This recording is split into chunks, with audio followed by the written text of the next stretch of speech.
Richard Lancaster halted in the marble hallway of the sprawling Pacific Heights mansion, feeling as though the floor had vanished beneath his expensive Italian shoes.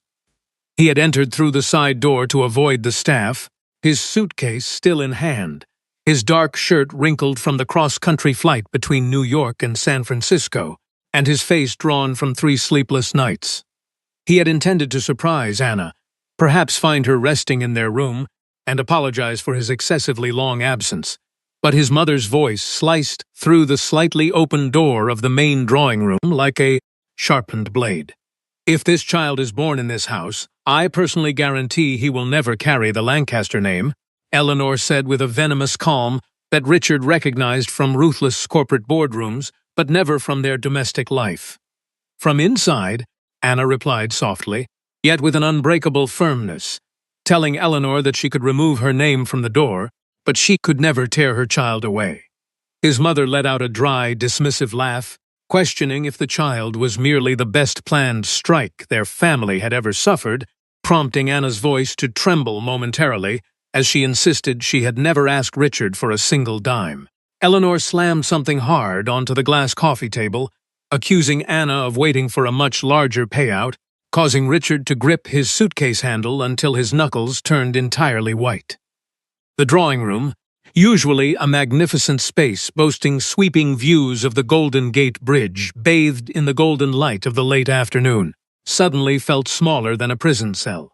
Anna stood defensively beside the pale linen sofa, one hand protectively cradling her 6-month pregnant belly, the other clutching the simple fabric of her pale blue dress, while Eleanor maintained her flawlessly rigid posture, her beautiful face hardened by decades of absolute control.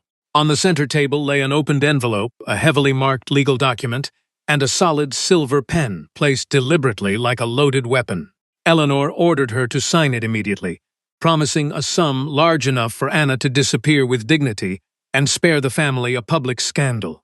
Anna stared at the paper, then at the woman who had spent months smiling warmly in front of Richard, asking softly how many times Eleanor had rehearsed this cruel speech in front of her antique mirror. Eleanor lifted her chin arrogantly, stating she had survived far better women trying to infiltrate their prestigious lineage, to which Anna took a deep breath and asked why, then, was Eleanor so terrified of her. The question drastically shifted the temperature of the room, drawing Eleanor's gaze down to Anna's neck, where a small, antique shell-shaped pendant rested against her skin. A detail Richard had always considered an intimate quirk, but which now made his mother turn completely pale for a fleeting, terrifying second. Recovering too quickly, Eleanor demanded to know where the necklace came from, her voice losing its polished elegance for the very first time. Anna clutched the pendant, revealing it belonged to her mother, a woman who cleaned hotel rooms on double shifts, came home smelling of harsh disinfectants, and still taught her daughter never to bow her head to people who confused a wealthy surname with actual moral character. Eleanor's expression grew dangerously hard, warning the pregnant woman that there were doors she should never dare to open. But Anna stood tall, declaring that there were sins a family simply could not bury forever in the dark. Richard pushed the heavy oak door open with enough force to make it hit the wall, stepping into the room and causing both women to spin around in profound shock. Anna's face instantly lost all its color, not out of relief, but out of a deep, agonizing shame that hurt Richard far more than any accusation ever could. Eleanor, conversely, swiftly regained her imposing composure, greeting him as if he had merely arrived early for a casual Sunday brunch. Richard stared at the silver pen, the hostile contract, Anna's trembling hands, and finally his mother, stating coldly that he had arrived early enough to hear his own mother threatening to erase his unborn son from their family legacy. When Richard desperately asked how long this had been going on, Anna replied without looking at him, stating it had been long enough for her to stop, hoping he would ever notice her quiet suffering. As Martha, the loyal housekeeper who had served the family for 20 years, hesitantly interrupted to announce an urgent call from a lawyer named Arthur Vance, Anna grabbed her modest purse. She looked at Eleanor and Richard one last time, declaring that sometimes a woman walks away, because she finally understands that staying is just another way of completely losing herself. Richard stood frozen in the grand drawing room as Anna walked out the front door, resisting the brutal urge to chase her down the affluent San Francisco street because a rotting truth lay on the table between him and his mother. He snatched a partially hidden folder from beneath a glossy magazine, ignoring Eleanor's frantic attempt to grab it back from his hands. Inside, he found an old, faded copy of a birth certificate, a torn photograph, and handwritten notes bearing the name Sutton and Company. In the torn piece of the photograph, Richard clearly recognized a much younger version of his late father, standing beside a dark-haired woman wearing the exact same shell pendant that Anna wore every single day. Meanwhile, Anna rode a taxi across the city, keeping both hands firmly over her belly as if she could shield her unborn son from the immense pain radiating from the Lancaster mansion. The bustling city blurred past the window, the bright lights and towering buildings, feeling completely disconnected from the emotional devastation she had just endured. When the car finally turned onto a narrow, familiar street in the Mission District, far away from the aggressive wealth of Pacific Heights, Anna felt her tense shoulders finally begin to drop. She was not running away like a coward. She was returning to the only place where her personal history did not require an engraved invitation to exist. The old apartment building where her mother had spent her final years possessed worn walls, a temperamental elevator, and the comforting smell of freshly brewed coffee drifting down the hallway. Inside the modest, perfectly clean apartment, everything remained exactly as Mary Sutton had left it, including a framed photograph of her mother smiling warmly on a windy beach, wearing the fateful necklace. Anna placed her purse on a wooden chair and finally allowed her tears to fall, crying not because of Eleanor's predictable cruelty, but because Richard's love had arrived with a look of utter astonishment rather than unwavering certainty. Her quiet morning was interrupted by a phone call from Arthur Vance, her mother's old, trusted attorney, whose gravelly voice sounded unusually urgent and thick with worry. He warned Anna that her mother had made him promise to wait, but Eleanor Lancaster knew too much, and the aggressive settlement offer proved the pregnancy had drastically altered the hidden battlefield. Arthur insisted they needed to meet the very next morning, pleading with Anna not to sign anything bearing the Lancaster name, not even out of a misguided sense of love for her oblivious husband. Back in the mansion, Richard locked himself inside his private study, a rare act of defiance in a house where closed doors were historically forbidden against the matriarch. He spread the contents of the Sutton file across his massive oak desk, staring intensely at the torn photograph of his father and the woman named Mary Sutton.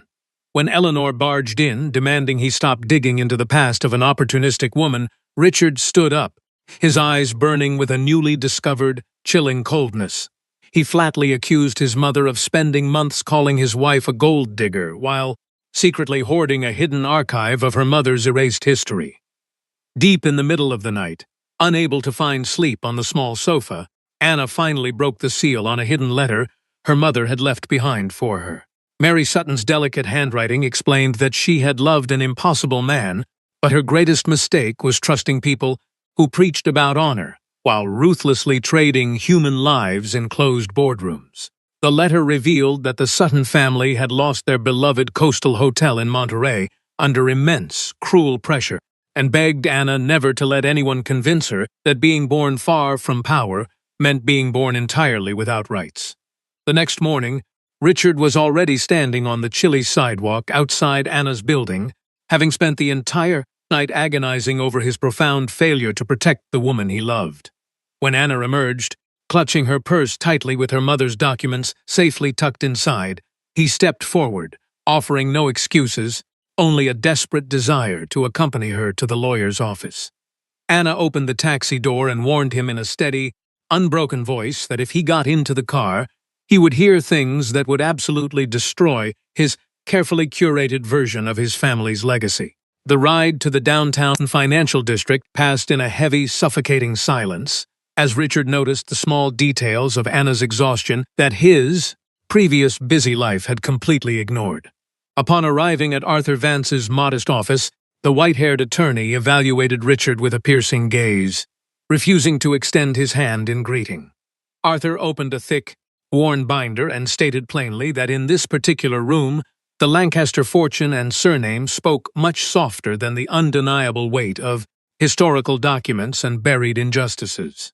Arthur systematically laid out the tragic history of the Pinnacle, a beautiful coastal hotel in Monterey built decades ago by the Sutton family, which had been absorbed by the Lancaster conglomerate through highly questionable maneuvers. Mary Sutton had been an indirect heir whose signature relinquishing her rights was obtained under intense, mysterious duress when she was entirely isolated and financially broken. Richard listened without moving a single muscle, his jaw clenched tight as he realized his mother had never wanted to just expel Anna. She had wanted to completely obliterate the bridge before anyone discovered it even existed.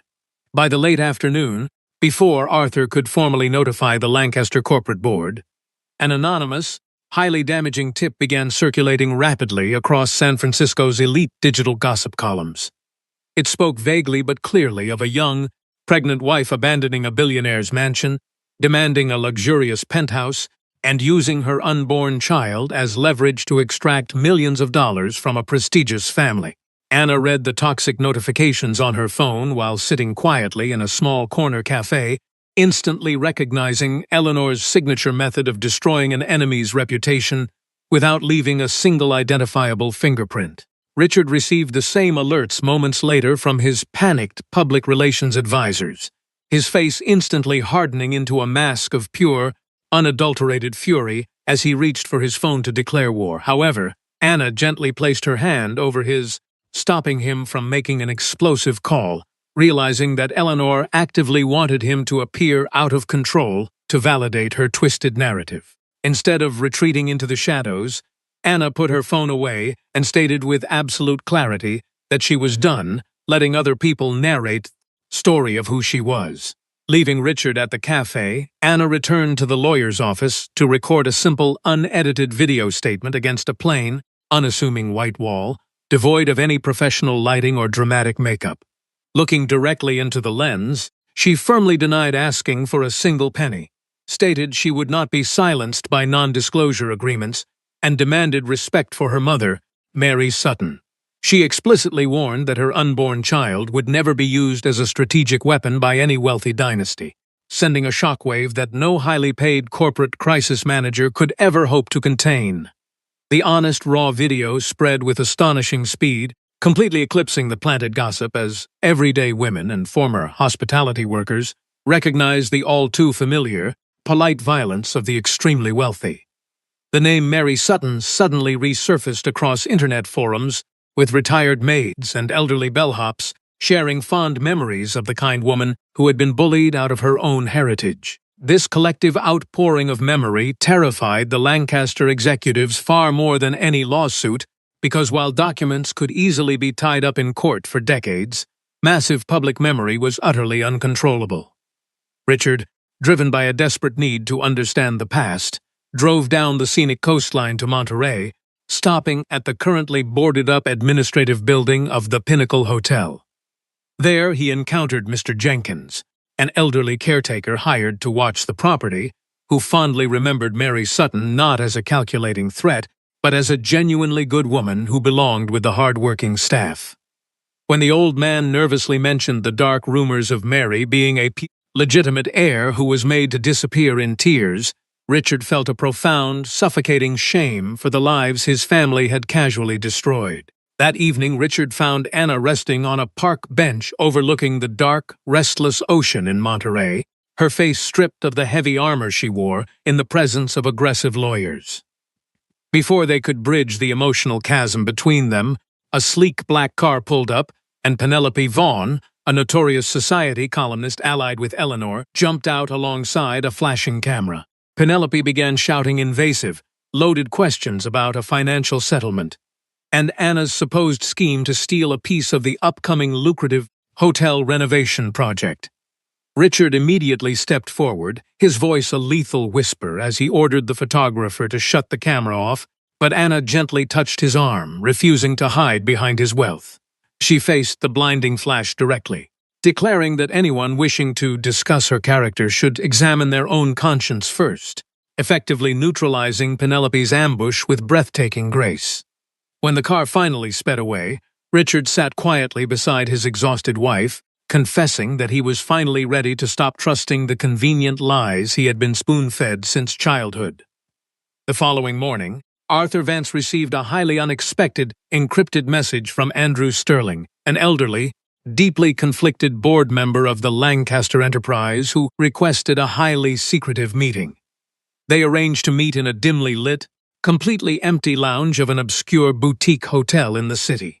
An encounter Richard was strictly forbidden from attending to maintain absolute neutrality. Andrew arrived looking fragile, leaning heavily on a cane, and handed Anna a thin, incredibly dangerous manila folder containing the original, unredacted internal minutes from the aggressive corporate acquisition of the Pinnacle. Anna stared at the faded pages, her eyes locking onto a handwritten marginal note explicitly stating that Mary Sutton needed to be permanently neutralized before the final financial formalization could occur. Andrew, his voice trembling with decades of suppressed guilt, confessed that Mary had discovered the illegal transfer of family shares, but Eleanor Lancaster, young and ruthlessly ambitious, feared the scandal would destroy their corporate ascent. The most devastating blow came when Andrew quietly revealed that Richard's father had genuinely loved Mary and that she was fiercely pressured to disappear entirely without a trace because she was carrying a child. The terrifying word hung in the stale air of the lounge, striking Anna with the force of a physical blow as the horrifying parallel of her own life suddenly snapped into sharp focus. She stumbled out of the hotel with freezing hands, frantically calling Arthur Vance to tell him that her mother had been pregnant when forced to sign away her life, turning a corporate dispute into a monstrous emotional crime.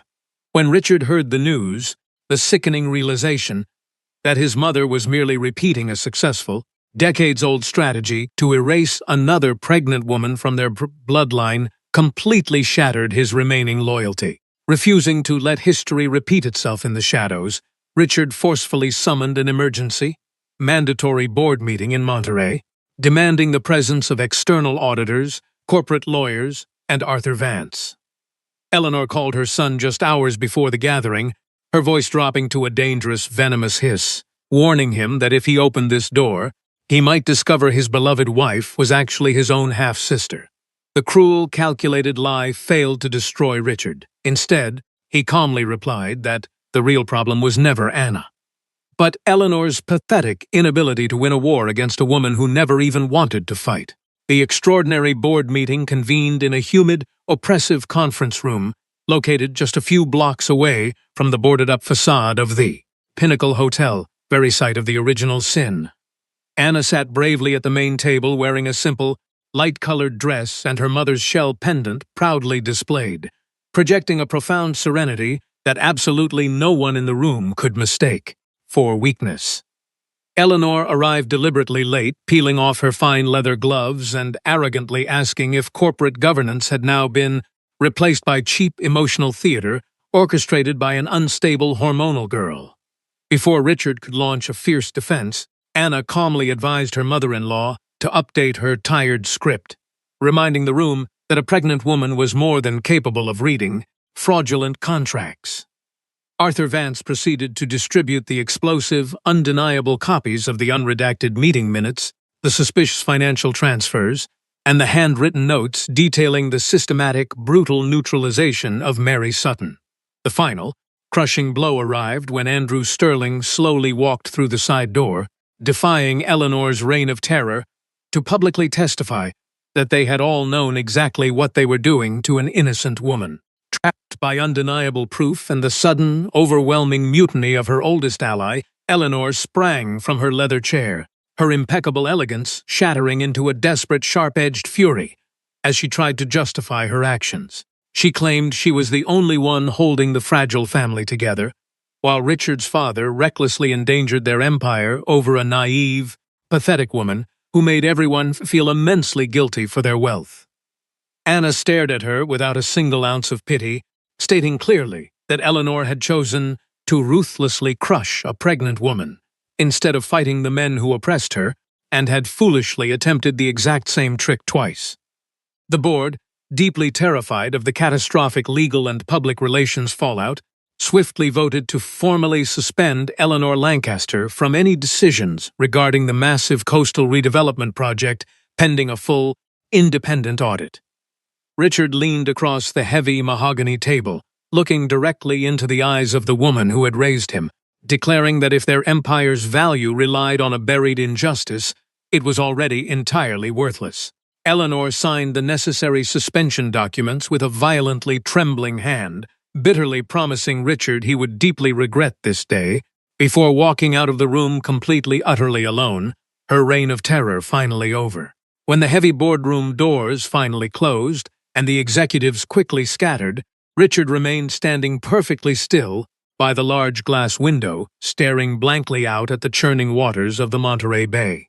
Anna approached him slowly, not out of lingering pity, but because she recognized the profound, agonizing grief of a man realizing his entire childhood had been carefully constructed upon a foundation of cruelty. She acknowledged that he had kept his promise to stand by the truth, and he replied with a heavy sigh that learning his mother's true nature did not instantly erase the deep scars he had allowed to form.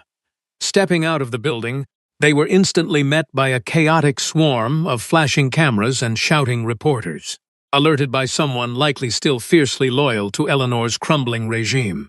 Rather than sneaking out the back exit as the lawyers frantically suggested, Anna stood tall on the front steps, firmly demanding that her family's history be treated with the respect it deeply deserved. She clarified that her marriage would not be decided by cheap sensationalism, and Richard added to the microphones that he remained fully responsible for everything he had previously failed to see, leaving the press stunned by their raw honesty. During the long, quiet weeks that followed the explosive meeting, Richard did not attempt to force a cinematic reconciliation, completely understanding that true trust had to be painstakingly rebuilt through consistent daily actions. He spent his days buried in endless audits, ensuring Mary Sutton's rightful legacy was properly restored, and his evenings, standing across the street from Anna's apartment in the city, sending a simple message to let her know he was present. Anna spent her time reading her mother's recovered letters with Arthur Vance, slowly transforming the tragic ghost of Mary Sutton into a vibrant, fiercely proud woman who had successfully navigated an incredibly terrifying world. The absolute final attempt at confrontation occurred on a quiet Sunday afternoon when Eleanor surprisingly appeared at the door of the modest apartment, stripped of her expensive jewelry and wearing a stark black dress. She stepped inside, looking completely out of place, and her eyes immediately locked on to the beautiful framed photograph of Mary Sutton sitting proudly on the small, simple wooden dining table.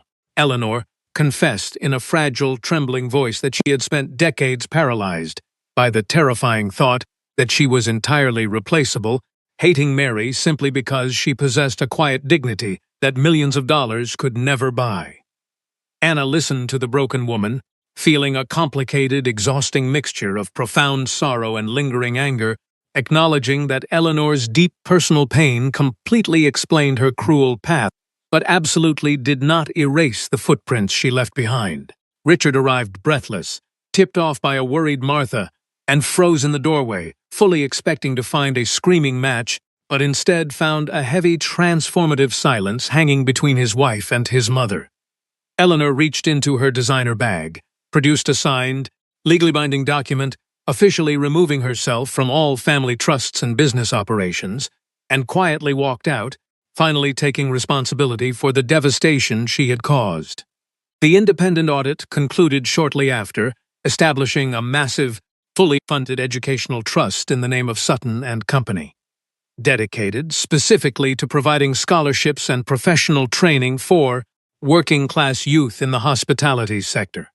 Anna finally returned to the Pacific Heights mansion, carrying only a small suitcase, purposefully opening the heavy curtains to let the bright California sun wash away the cold, oppressive shadows of the past.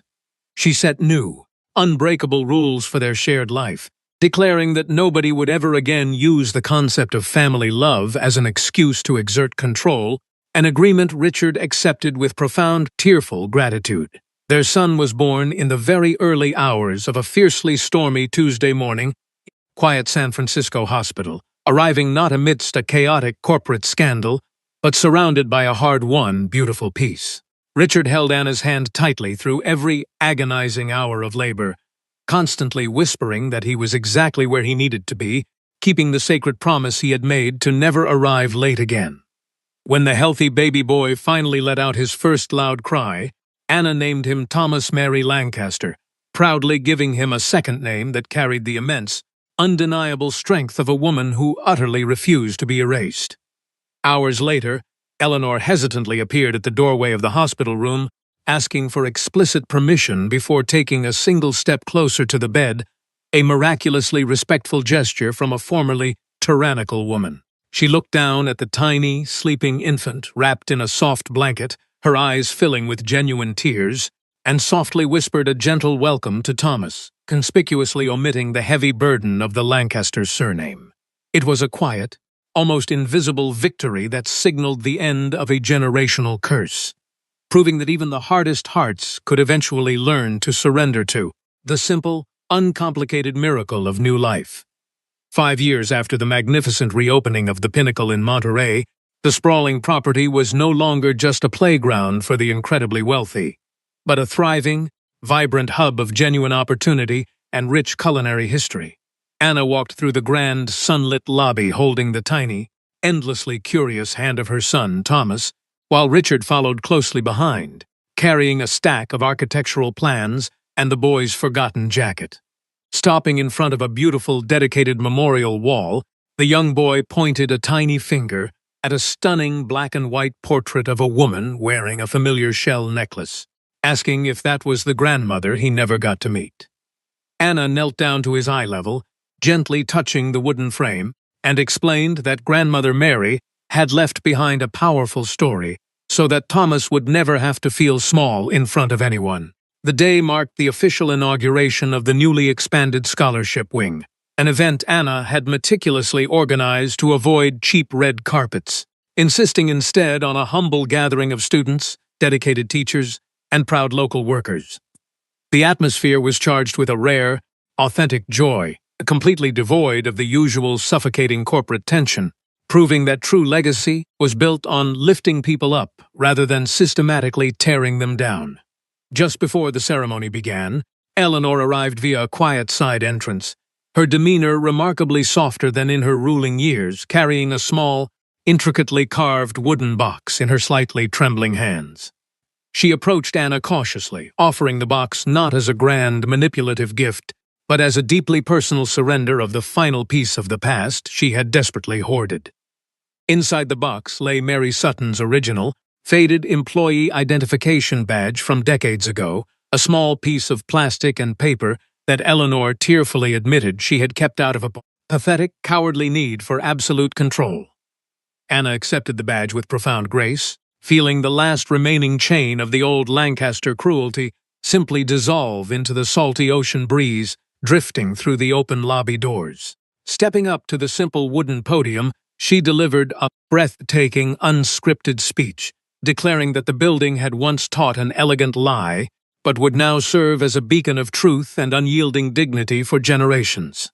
The crowd erupted into genuine, roaring applause, and even young Thomas cheered loudly, entirely unaware of the immense historical weight being lifted from his small shoulders, knowing only that his mother was fiercely brave and incredibly loved. Following the beautiful ceremony, an elderly, humble man named Charles, who had once worked as a junior bellhop during Mary's time, nervously approached Richard and Anna holding a sealed, aging envelope tight against his chest. He explained that Mary had entrusted him with the package just a month before she vanished, asking him to keep it safe just in case the wealthy family ever tried to lie about what she had endured. Richard gently guided Anna to a quiet, secluded corner of the lobby, where she carefully broke the incredibly old seal, her heart pounding fiercely against her ribs as she finally pulled out the hidden contents. Inside was the complete, untorn version of the photograph Richard had found years ago. It clearly showed a very pregnant Mary Sutton standing proudly next to Richard's protective father, while a young, visibly terrified Eleanor lingered in the background. The image instantly destroyed the cruel myth of the calculating seductress, revealing instead a deeply exhausted woman trying desperately to survive a chaotic, terrifying world that was actively conspiring against her unborn child. Eleanor, drawn to the quiet commotion, stepped closer and saw the complete photograph, her hand instantly flying to her mouth as the undeniable reality of her past cruelty finally stared back at her in full focus. Little Thomas tugged at Eleanor's sleeve, innocently asking if she was sad because she had done bad things in the past, prompting the once fearsome matriarch to drop to her knees and weep openly in front of them all. With the breathtaking, absolute clarity that only a young child possesses, Thomas patted her trembling shoulder and simply told her that she just needed to make sure she did good things from now on. Richard wiped a tear from his eye, stepping forward to pull his mother up from the floor, silently acknowledging that while the deep wounds would never fully vanish, the toxic infection had finally been completely cured. That evening, the family walked together along the beautiful, rocky coastline of Monterey, the restless ocean waves crashing rhythmically against the shore as Thomas ran happily a few steps ahead of them. Richard wrapped a warm jacket around Anna's shoulders, kissing the top of her head as they stopped to look back at the brightly illuminated hotel that now stood as a monument to truth rather than deception. They had walked through the absolute darkest shadows of a terrifying generational trauma, finally learning the profound lesson that true peace is never found by hiding the painful truth, but by having the immense courage to pull it directly into the light. In the end, the greatest legacy we can ever hope to leave our children is not a heavy vault of money built on the silent suffering of others, nor is it a prestigious surname shielded by layers of convenient lies. It is the unyielding integrity to admit our deepest flaws, to seek forgiveness even when it arrives devastatingly late, and to fiercely protect the inherent dignity of every human being we encounter. Life teaches us that holding on to bitter resentments and exercising cruel control only builds a fragile prison for the soul. True love, the kind that survives the harshest storms, requires the quiet bravery to stand firmly beside those who are hurting, actively dismantling the towering walls of pride, prejudice, and fear. Ultimately, a family built upon a foundation of honest respect, genuine vulnerability, and shared compassion will forever outlast any towering empire constructed on the shaky grounds of silent terror and buried shame.